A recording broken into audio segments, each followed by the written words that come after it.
One final question. I want to talk about super because that is back in the spotlight. Labor still have this ambition. They can do it with the Greens now in the Senate about taxing unrealised gains and this threshold above $3 million. You talk about Angus Taylor during the campaign and, you know, his development of economic policy in 3 years, but this was low-hanging fruit, was it not?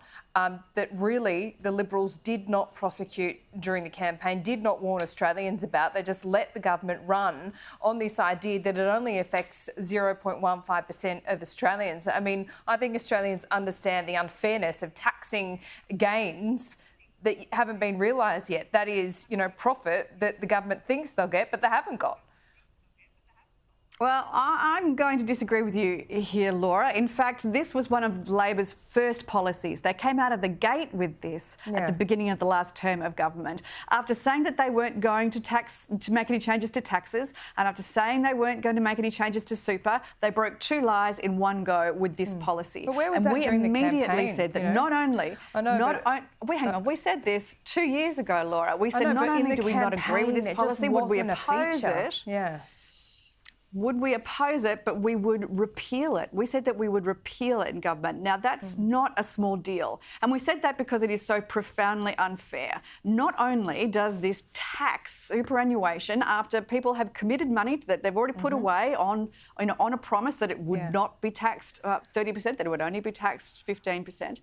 Not only did they put it away on that promise, but it's not indexed, so we know that it's going to affect younger people, not just older people. It's not just 80,000 people now. In fact, it's going to be hundreds and thousands of people into the future. Young people today that are earning average wages will be affected by this superannuation tax.